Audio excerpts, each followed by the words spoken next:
हाय प्यारे बच्चे, मैं संतोष कुमार आप सभी को संतोष एजुकेशन स्टडी पर दोस्तों स्वागत करता हूं। आज प्यारे बच्चे मैं इकोनॉमिक्स के 3 चैप्टर के लेकर के आया हूं। प्यारे बच्चे क्या 3 चैप्टर, और वो चैप्टर है बच्चे, आप सभी को पता है कि मौद्रिक मुद्रा और साख। चैप्टर के नाम का क्या है बच्चे? मौद्रिक मुद्रा और साख के बारे में बच्चे हम लोग बात करेंगे। और मैं आपको बताते चलो बच्चे, अगली जो वीडियो बनेगा बच्चे वो ऑब्जेक्टिव के रहेगा, ये जो वीडियो है बच्चे ये सब्जेक्टिव के रहेगा। और इसमें से आपके एग्जाम में बहुत ही बेहतरीन तरीका से आपके एग्जाम में प्रश्न आएंगे बच्चे। 100% एक न एक प्रश्न यहाँ से रहेगा ही रहेगा बच्चे। तो आइए हम लोग शुरू करते हैं प्यारे।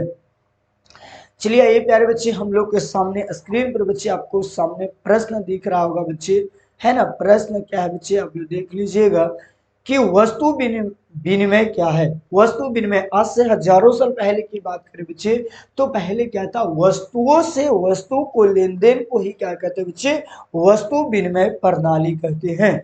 वस्तु विनिमय का अर्थ होता है एक्सचेंज। विनिमय का अर्थ क्या होता है बच्चे? एक्सचेंज मतलब बदल देना। आप भी सुने होंगे बच्चे कि आपकी जो दादी थी, आपकी जो दादी यदि किसी वस्तु किसी से लेती थी प्यारे बच्चे, तो क्या करती थी, वो वस्तु दे देती थी। जैसे में चावल से आटा, चावल से क्या बच्चे, आटा ले लेना, और आटा के बदले चावल ले लेना। गेहूं के बदले सरसों लेना, सरसों के बदले क्या बच्चे, बोलो, चावल ले लेना। या गाय के बदले बकरी लेना, बकरी के बदले क्या लेना बच्चे, बोलो, गाय लेना। मतलब कहने का अर्थ हुआ, आपके एग्जाम में आएगा बच्चे, तो आप लिखिएगा कि वस्तु विनिमय एक ऐसा प्रणाली है जिसके द्वारा एक वस्तु को देकर उसके बदले में दूसरी वस्तु ली जाती है।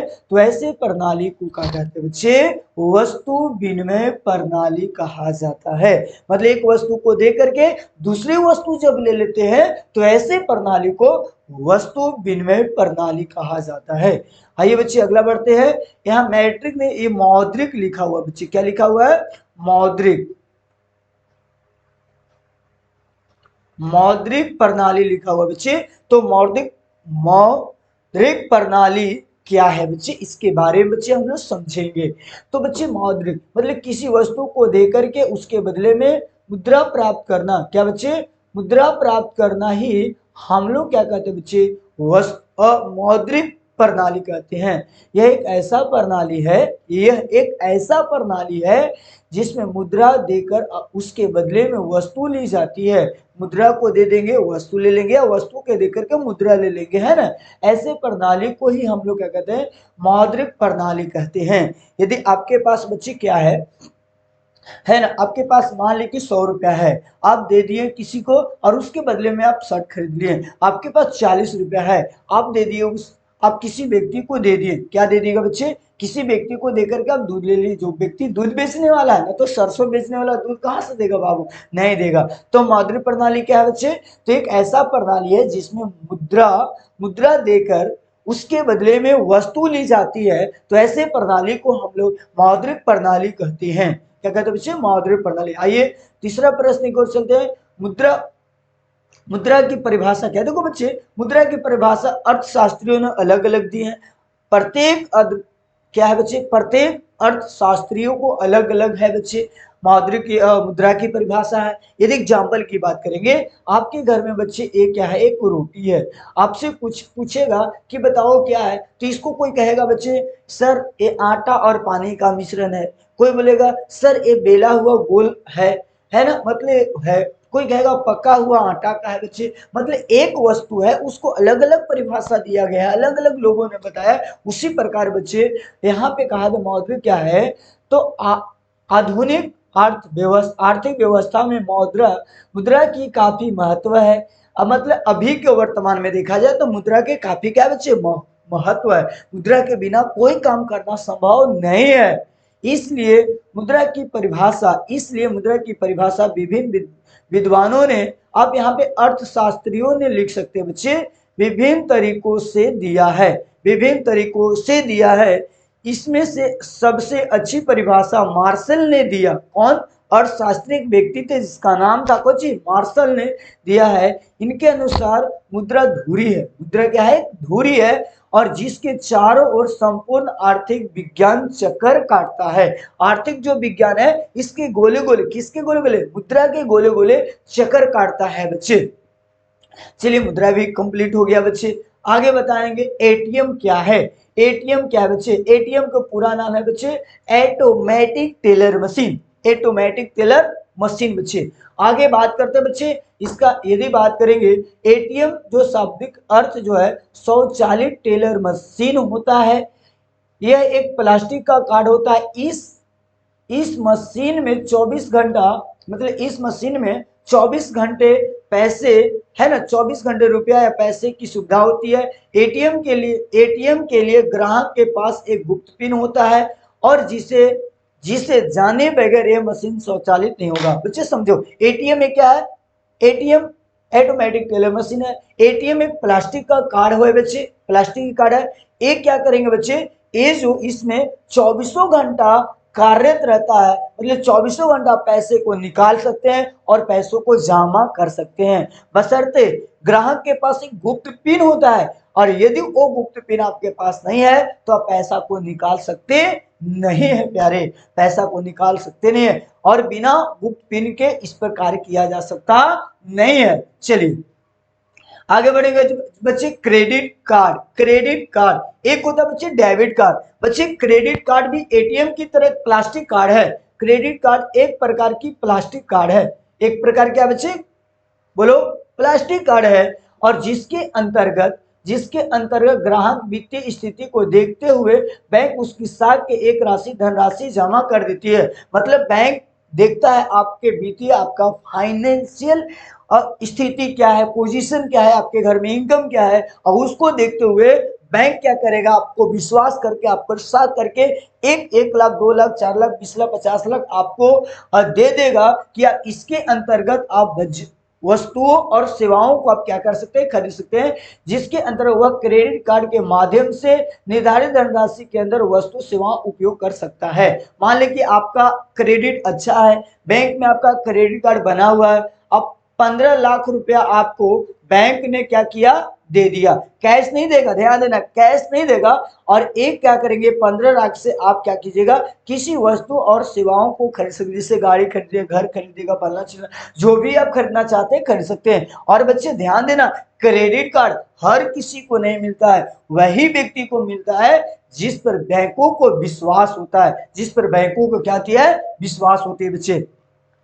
आगे बात करते हैं बचत क्या होते हैं बच्चे, बचत क्या होते हैं, सेविंग, बचत सेविंग। बच्चे इसका एकदम सिंपल सी फार्मूला बच्चे, जो भी आपके पास इनकम है, जो भी आप खर्च करते हैं, वो दोनों को अंतर कर दो, घटा दो, और उसी को बच्चे क्या कहेंगे, बचत। मतलब बचत प्राप्त आय में से उपयोग को घटाने पर प्राप्ति होती है, उसी को कहते हैं बच्चे बचत। यदि कोई व्यक्ति यदि 1 लाख रुपया इनकम करता है बच्चे, और उसमें से बच्चे 60,000 रुपया का करता है, खर्चा कर देता है, तो बोलो प्यारे बच्चे बचत कितना होगा। तो गुरुजी का मजाक करते हैं, 1 लाख है, 60,000 खर्चा कर दिया तो बच्चा बचत गुरुजी जो हुआ वो बचेगा कितना गुरुजी, 40,000 रुपया बच जाएगा गुरुजी, 40,000 बच जाएगा। गुड। अली साख क्या बच्चे, देखिए साख का अर्थ होता है बच्चे भरोसा और विश्वास। साख का अर्थ होता है बच्चे भरोसा और विश्वास। यदि आपके ऊपर भरोसा है, विश्वास है, तभी आप कोई भी वस्तु को विनिमय कर सकते हैं। कहा जाता है बच्चे साख शब्दार्थी अर्थ है विश्वास और भरोसा होता है। साख एक ऐसा विनिमय कार्य है जो एक निश्चित समय के बाद भुगतान करने में पूरा हो जाता है। मान लेते कि बच्चे 3 महीना के लिए हम बैंक से या किसी भी व्यक्ति से 50,000 रुपए लिए, और यदि हम 50,000 समय निश्चित समय में 3 महीना के अंदर यदि लौटा दिए, यदि वापस कर दिए बच्चे, तो समझ जाते हैं या वो व्यक्ति समझ जाता है कि इसको विश्वास, इसको साख है, और यदि फिर बाद में आपको पैसे की आवश्यकता है तो व्यक्ति दे सकता है। शब्द एक छोटी सी साख क्या है, साख का अर्थ बच्चे विश्वास और भरोसा, विश्वास और भरोसा। चलिए ये भी दोनों एक ही है बच्चे। आगे यदि बात करेंगे दीर्घ उत्तरीय प्रश्न क्या है, दीर्घ उत्तरीय प्रश्न क्या है बच्चे, तो दीर्घ उत्तरीय प्रश्न बच्चे यहाँ पे कहा जाता है वस्तु विनिमय प्रणाली की कठिनाइयों पर प्रकाश डाले। तो बच्चे आपको पता है आवश्यकता के दोहरे संयोग का अभाव था।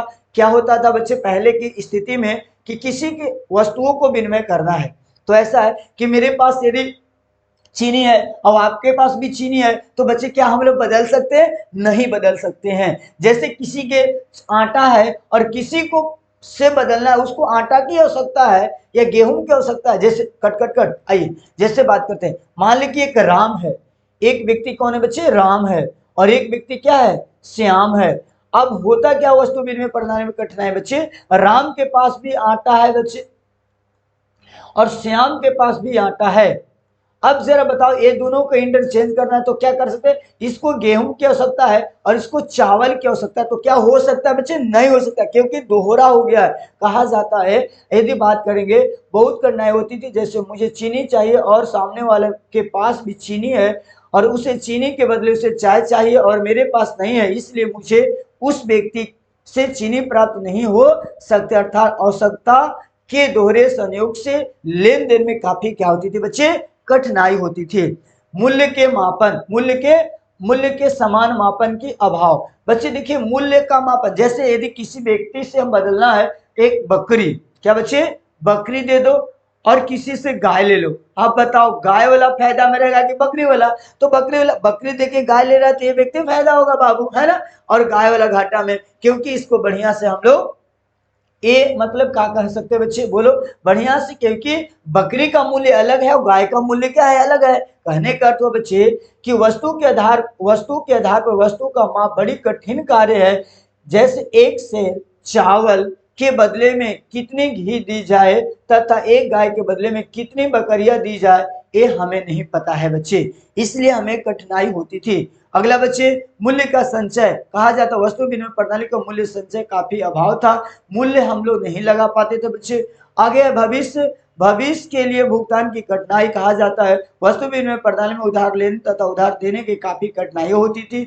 जैसे मान लीजिए कि एक व्यक्ति दूसरे व्यक्ति को 2 वर्ष के लिए उधार देता और उसके अवधि वह गाय को लौटा देता था। मान ले कि आपके घर में गाय है, गाय हम ले लिए बच्चे 2 सालों के लिए और फिर पुनः वापस दे देंगे। तो बच्चे होता क्या था कि गाय को मैं यूज कर लिया, 2 साल दूध लिया, गोबर लिया, सारी चीजें मैं यूज किया, गाय बूढ़ी होगी और वापस जाकर के पहुंचा दिए। उसी तरीका से बच्चे क्या, लेकिन 2 साल के अंदर के क्या दूध पिया और बहुत सारे गोबर जलावन के उपयोग किया और इस तरह से उधार लेने देने की घाटा होता था और इधर उधार लेने वाला फायदा में रहता था। जैसे हम आप फायदा में रहे और आप क्या रहे बच्चे? घाटा में रह गए। और मूल्य के हस्ताक्षर बच्चे, मूल्य का बढ़िया वस्तु विनिमय प्रणाली मूल्य के हस्तांतरण में काफी कठिनाई होती थी।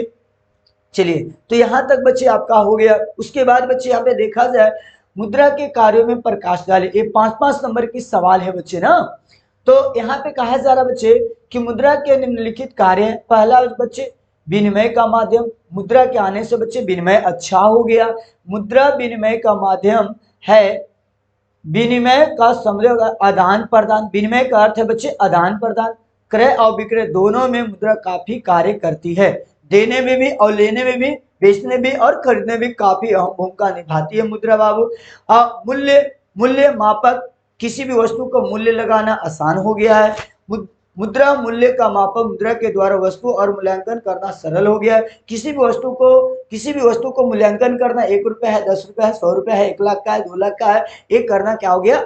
आसान हो गया बच्चे, सरल हो गया।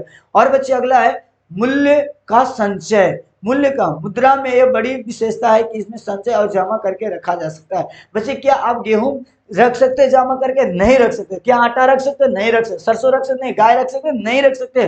बाकी प्यारे बच्चे पैसा को आप हजारों साल रख सकते हैं बच्चे, 500 साल रख सकते हैं, 100 साल रख सकते हैं, एक कोई खराब नहीं होगी, है ना। आगे साख का आधार। साख का आधार बच्चे क्या होता है बच्चे? साख का आधार। कहा जाता है कि मुद्रा के आने से साख का विश्वास क्या होगा बच्चे? बढ़ गया। वर्तमान समय मुद्रा साख के आधार पर कार्य करती है। मुद्रा के कारण ही साख और पत्रों का प्रयोग बड़े पैमाने पर होता है और बिना मुद्रा के साख पत्र नहीं है, जिसको ड्राफ्ट चेक बोलते हैं बच्चे, वो नहीं हो सकता। भुगतान करना भी आसान हो गया बच्चे, है ना।